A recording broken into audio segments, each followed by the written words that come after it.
Let's talk about the progression in Battlefield 6. Man, it has been a journey, right? From what some people called a crazy grind to a much more streamlined strategy, a lot has changed. If you've ever felt kind of lost or just overwhelmed by it all, trust me, you are not alone. So in this explainer, we're going to break down exactly how the system works right now, and more importantly, how you can totally master it. Yeah, this was pretty much the vibe at launch. An unacceptable grind. That's what you heard everywhere. Players felt like they were just running into a brick wall, where unlocking a single scope could feel like a part-time job. It was a huge sticking point and was all over the forums and Reddit. So the big question is, how did we get from all that frustration to the much better system we have today? Well, the path is a lot clearer now, the rewards actually feel rewarding, and a really solid, optimal strategy has finally emerged. Let's dive in and break down exactly how you can make it work for you. To really appreciate the fix, you first have to understand just how bad the problem was. So let's rewind the clock a bit to the launch experience. For all those early players, the progression in Battlefield 6, well, it wasn't just a system, it was a serious test of your patience. Just think about this number for a second. Over 40 hours. And that wasn't to unlock every gun in the game. No, that was the estimated time it would take to unlock all the attachments for a single weapon. It was just a staggering amount of time, and it felt way more like a chore than a fun part of the game. Okay, so after all that feedback, the developers did a pretty big overhaul, and they built the new system around 3 core ideas, 3 pillars. Understanding how these 3 paths work together, that is the absolute key to leveling up efficiently. You master these, you master the game. So let's break them down. First up is your career rank. This is basically your main journey, right? It goes from rank 1 all the way to 50. Pretty much every good thing you do in a match, getting kills, reviving teammates, capturing flags, it all adds XP to this one path.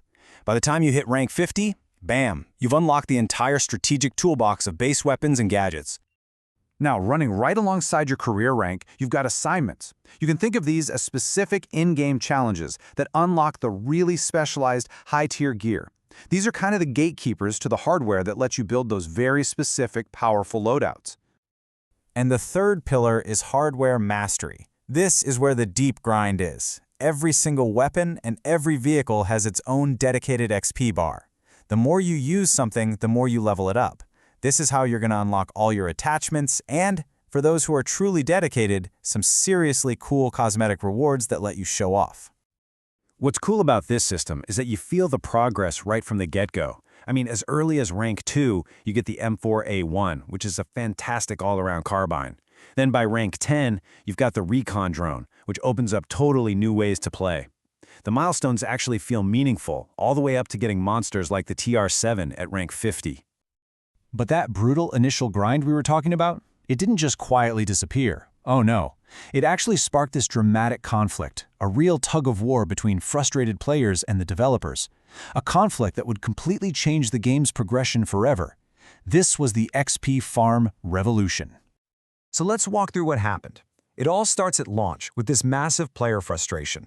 So in response, players got creative. They started using the game's portal mode to build these XP farms, basically custom servers filled with totally harmless AI bots. This let them blast through challenges in minutes, not hours. It blew up, and the devs finally stepped in with a huge patch in October 2025. And just like that, the whole meta for leveling up was rewritten overnight. And the change was, well, it was drastic. Before the patch, you could pretty much cheese everything in those bot lobbies. Weapon mastery, those super hard assignments, you name it. After the patch, nope, that loophole was slammed shut. You can still earn some basic career XP against bots, but all that weapon-specific and assignment progress, it's gone. The shortcut was closed for good. Which finally brings us to today.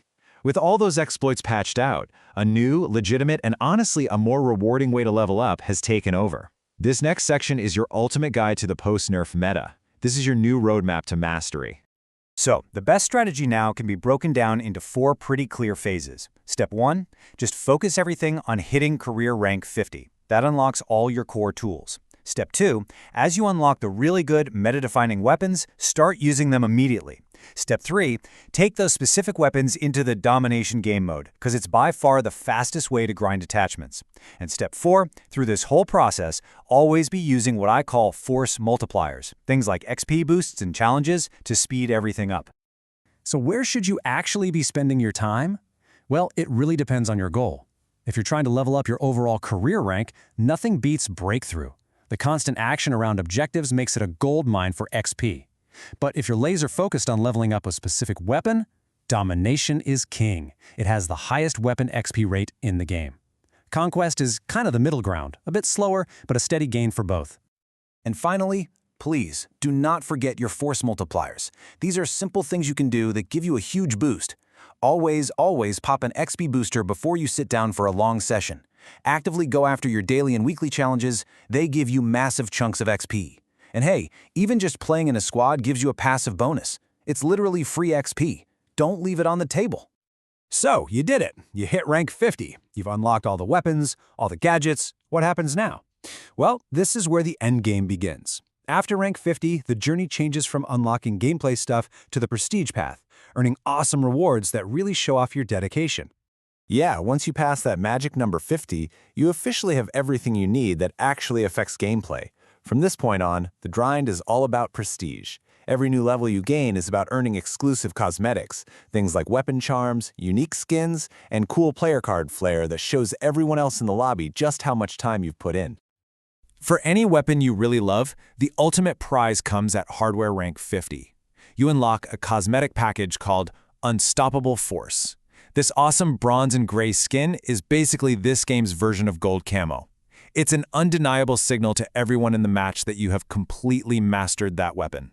And don't worry, vehicles get the exact same treatment. If you manage to get any tank, jet, or chopper to rank 50, you unlock the incredible gold standard skin. This slick orange and charcoal design is the ultimate flex. It proves you're a true ace pilot or a master tank commander. And there you have it, the whole progression system in Battlefield 6, from a frustrating mess to a clear strategic journey. The path is all laid out for you, the tools are there for the taking, and those awesome prestige rewards are just waiting at the end. So, the only question left is, what are you gonna master first?